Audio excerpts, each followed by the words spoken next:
उत्तर प्रदेश में विधानसभा चुनाव के चौथे चरण के प्रचार के आखिरी दिन आज सीएम योगी आदित्यनाथ ने रायबरेली की सरेनी और हरचंदपुर विधानसभा में प्रत्याशियों के पक्ष में जनसभा कर वोटरों से वोट की अपील की और विपक्ष पर जमकर निशाना साधा।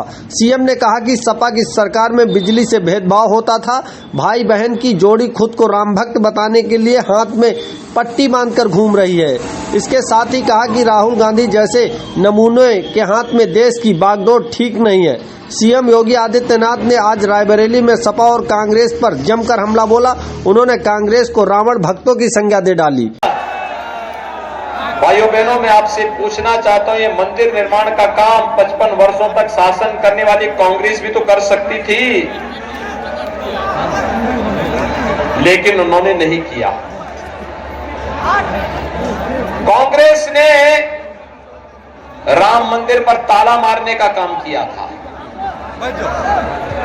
कांग्रेस ने, याद करिए, जब सोमनाथ के मंदिर का पुनरुद्धार हो रहा था ना, तब कांग्रेस ने उसका विरोध किया था। जब उस समय के राष्ट्रपति डॉक्टर राजेंद्र प्रसाद जी वहां जा रहे थे, कांग्रेस ने इसका विरोध किया। राम अयोध्या में भगवान राम का मंदिर बने, ये कांग्रेस कभी नहीं चाहती थी। आज भले ही भाई बहन गले में तख्ती लटका करके बताने का प्रयास कर रहे हो कि हम भी राम भक्त हैं, लेकिन भाइयों बहनों, कभी काल ने भी अपने को राम भक्त बताने का प्रयास किया था, लेकिन हनुमान जी उसको पहचान गए थे।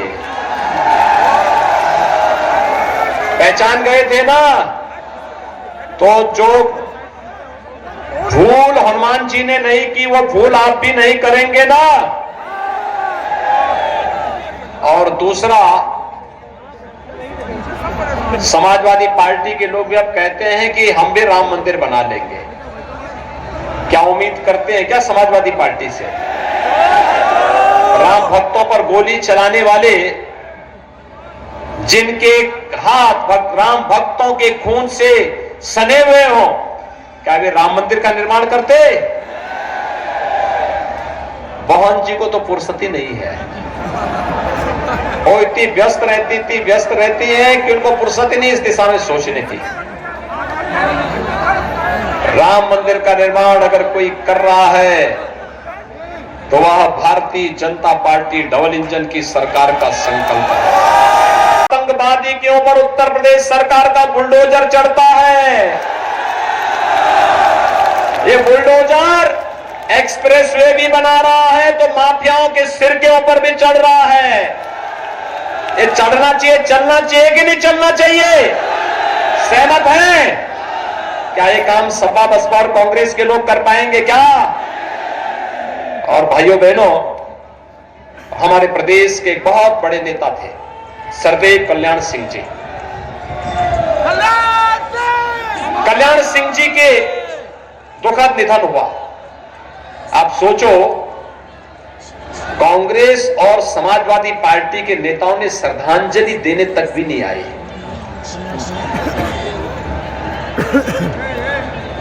ये मान्यता है कि मृत्यु पर तो सारे भेदभाव भुला करके जाना चाहिए। अंतिम क्रिया में हर व्यक्ति को सहभागी बनना चाहिए। लेकिन भाइयों बहनों, कल्याण सिंह जी, जिन्होंने राम मंदिर के लिए अपनी कुर्सी ठुकरा दी थी, इतने बड़े नेता थे, सपा और कांग्रेस के नेताओं ने क्या व्यवहार किया था। और हमारी सरकार ने, आपने देखा होगा, प्रधानमंत्री जी आए, मैं लगातार जब तक अंतिम संस्कार नहीं हो गया, मैं पूरे कल्याण सिंह जी के परिवार के साथ था, खड़ा रहा पूरा, क्योंकि हमारे नेता थे। और यही नहीं, उत्तर प्रदेश के सबसे बड़े कैंसर संस्थान का नाम मैंने स्वर्गीय कल्याण सिंह कैंसर संस्थान रखा है लखनऊ में। और बुलंदशहर, जो उनकी कर्म भूमि थी, वहां के गवर्नमेंट मेडिकल कॉलेज का नाम हमने स्वर्गीय कल्याण सिंह मेडिकल कॉलेज रखा है। भाइयों बहनों, हम सुरक्षा की भी गारंटी देते हैं, सम्मान की भी गारंटी देते हैं, विकास की भी गारंटी देते हैं, और गरीबों को इस बात के लिए भी कि भाइयों बहनों, ये राशन तो दिया ही जा रहा है। आने वाले समय में सरकार बनने दीजिए, होली और दीपावली में एक एक रसोई गैस का सिलेंडर भी मिलेगा। एक संकल्प और है कि गौ माता को कटने नहीं देंगे, लेकिन अन्नदाता किसानों की फसल को भी नुकसान नहीं होने देंगे।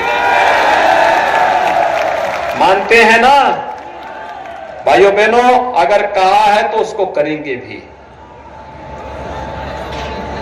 कहा है तो करेंगे भी। और इसीलिए मैं आपके पास आया हूं आपसे अपील करने के लिए। विकास ये हमारे जिम्मे सौंप दीजिए। अपराधी और माफियाओं का कैसे उनकी गर्मी शांत करनी है भी हमारे ऊपर छोड़ दीजिए। आप देख रहे होंगे ना, पश्चिम में बड़े बड़े माफिया थे। बरेली जनपद में 81,700 किसानों का कर्ज माफ हुआ और 3,60,000 किसानों को प्रधानमंत्री किसान सम्मान निधि में 6,000 रुपए सालाना मिल रहा है। 50,000 गरीबों को रायबरेली जनपद में अब तक एक आवास मिल गया है और 95,000 वृद्धजनों को 12,000 रुपए सालाना पेंशन की सुविधा, 36,000 विधवा महिलाओं को 12,000 रुपए सालाना पेंशन की सुविधा और 12,000 दिव्यांगजनों को 12,000 रुपए सालाना पेंशन की सुविधा कोई दे रही है तो डबल इंजन की सरकार दे रही है। हमने तो कोई भेद नहीं किया। युवाओं की नौकरी में पारदर्शिता लेके आए। 1 करोड़ नौजवानों के लिए टैबलेट और स्मार्टफोन दे रहे हैं। आपके रायबरेली के भी कुछ नौजवानों को मिल गया है। हर स्नातक BA, BSc, BCom, BTech, B nursing, pharmacy, ITI, polytechnic, engineering या मेडिकल की पढ़ाई मां बाप के ऊपर नहीं आएगा, ये भी सरकार उठाएगी। समाजवादी पार्टी ने शिकायत की है चुनाव आयोग में और हमने तय किया है अभी 1 करोड़ को दे रहे हैं, 10 मार्च के बाद 2 करोड़ नौजवानों को देंगे। और यही नहीं, हम लोग मंदिरों में जाते हैं, पुजारी मिलते हैं, पंडा मिलते हैं, गांव में वृद्ध बुजुर्ग पुजारी मिलते हैं, बुजुर्ग संत मिलते हैं। हमने तय किया है इनके कल्याण के लिए भी अब कार्य प्रारंभ करेंगे। एक बोर्ड गठित करेंगे, पुरोहित कल्याण बोर्ड का गठित होगा। हमारी सरकार ने तय किया है संस्कृत के हर विद्यालय में संस्कृत के अध्यापकों की तैनाती की कार्रवाई हो चुकी है और हर विद्यालय में पढ़ने वाले उस छात्र के लिए एक स्पेशल स्कॉलरशिप देने की व्यवस्था भी संस्कृत के बच्चों के लिए करने जा रहे हैं। भाइयों बहनों, संस्कृत भारतीय संस्कृति की आत्मा है।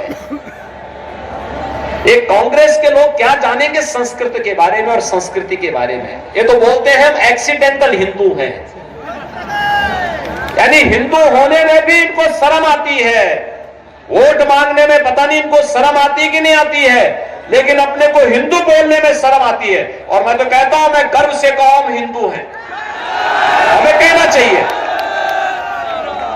लेकिन ये लोग शर्म लगती है जाति के नाम पे बांटना, मत और मजहब के आधार पर बांटना, दंगे फसाद कराना, अपने राजनीतिक स्वार्थों के लिए आतंक को प्रश्रय देना।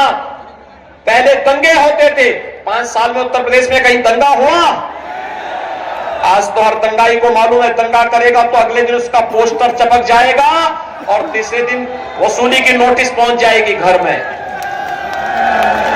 आज दंगा नहीं होता है, आज दंगाइयों का महिमा मंडन नहीं होता है। यानी 3 व्हीलर का और स्कूटर के नंबर दे दिए बस के नाम पर। कितना भत्ता वजा कर रहे थे लोग। उत्तराखंड में आपका हालचाल पूछने के लिए आए थे क्या? कांग्रेस के नेता, सपा के नेता, बसपा का कोई नेता पूछने के लिए आया था? उस कालखंड में भाइयों बहनों पूछने के लिए या तो दिनेश सिंह आए होंगे या राकेश सिंह आए होंगे, भारतीय जनता पार्टी के विधायक आए होंगे या पदाधिकारी आए होंगे। इन लोगों ने हालचाल नहीं लिया होगा ना कांग्रेस के लोगों ने। तो उनसे आज बताइए कि हमारे संकट में आप सहभागी नहीं हो सकते तो हम आपको कैसा सच्चा साथी मान लें? आप तो अवसरवादी हैं। केरल में जाएंगे तो अमेठी और रायबरेली के लोगों को गाली देंगे, इटली में जाएंगे तो भारत के नागरिकों को गाली देंगे, और संसद में राहुल गांधी का वक्तव्य आपने पढ़ा होगा। कश्मीर के मुद्दे पर वो कहते हैं कश्मीर में धारा 370 को हटाने के या कश्मीर पर भारत सरकार की नीति का दुनिया के किसी देश ने विरोध नहीं किया। पाकिस्तान के अलावा सारे देशों ने भारत का समर्थन किया, लेकिन राहुल गांधी संसद में भारत सरकार की कश्मीर पर नीति का विरोध करते हैं। क्या राजनीति में ऐसे नमूनों का समर्थन किया जाना चाहिए क्या? भाइयों बहनों, कांग्रेस को भी, सपा को भी, बसपा को भी प्रदेश में शासन करने का अवसर प्राप्त हुआ और भारतीय जनता पार्टी को भी। हमने तो फ्री वैक्सीन दी, सबको वैक्सीन दी। वैक्सीन देने में कोई भेदभाव हुआ है क्या? किसी का चेहरा, जाति, मत, मजहब देख करके हुआ है क्या? और डबल इंजन की सरकार है तो डबल डोज राशन का भी मिलना होगा ना? मिलना है कि नहीं मिलना है? उसमें दाल और तेल और नमक भी मिल रहा है कि नहीं मिल रहा है? 2017 के पहले भी मिलता था क्या? सपा बसपा कांग्रेस की सरकार में कभी मिला क्या? अच्छा बताइए, सपा की सरकार में तो बिजली की भी जाति और मजहब हुआ करता था, होता था ना? होली और दीपावली आएगी तो बिजली नहीं आएगी, ईद और मुहर्रम रहेगा तो बिजली जरूर रहेगी। यही होता था ना? यही होता था ना? आज तो कोई भेदभाव नहीं है ना? सबको बिजली, पर्याप्त बिजली, निर्बाध बिजली। बिजली में कोई भेदभाव नहीं है ना? राशन में भी कोई भेदभाव नहीं है ना? विकास कार्यों में भी कोई भेदभाव नहीं है ना? राम मंदिर का निर्माण क्या सपा बसपा कांग्रेस के लोग करवाते? आस्था का सम्मान हो या प्रदेश की 25 करोड़ जनता को सुरक्षा, गरीबों का कल्याण हो या विकास के बड़े बड़े प्रोजेक्ट को समयबद्ध ढंग से आगे बढ़ाने का कार्य, ये कौन कर रहा है?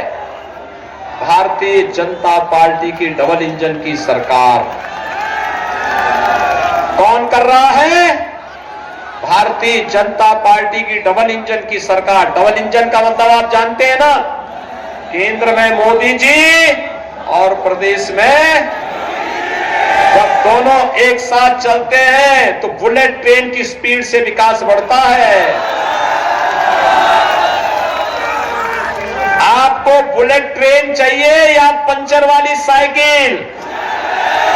बुलेट ट्रेन पर विश्वास करते हैं ना? तो ये भारतीय जनता पार्टी वही डबल इंजन की बुलेट ट्रेन के रूप में काम कर रही है। स्पीड बढ़ाएगी सबकी। गरीबों के लिए अकेले रायबरेली जनपद में, भाइयों बहनों,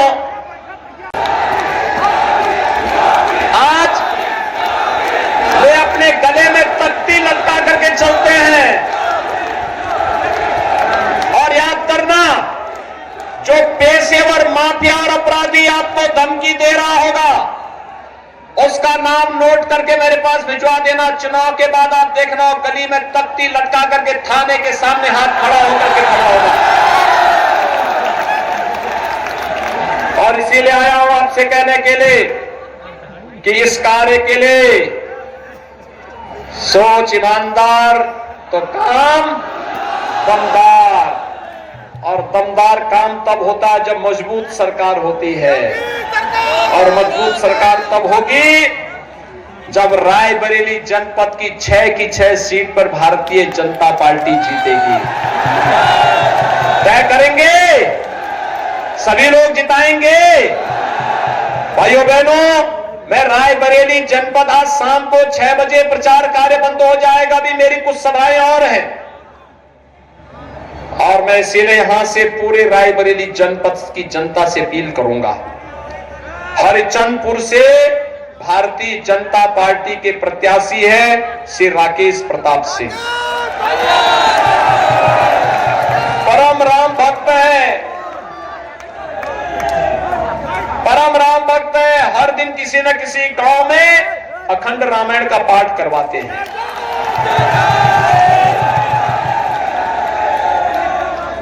बछरावा से अपना दल, जो हमारा गठबंधन का दल है, अपना दल है, श्रीमती अनुप्रिया पटेल और श्री आशीष पटेल जी की पार्टी के श्री लक्ष्मीकांत रावत जी को भारतीय जनता पार्टी ने अपना प्रत्याशी बनाया है। रायबरेली सदर से श्रीमती अदिति सिंह को अपना प्रत्याशी भारतीय जनता पार्टी ने बनाया है।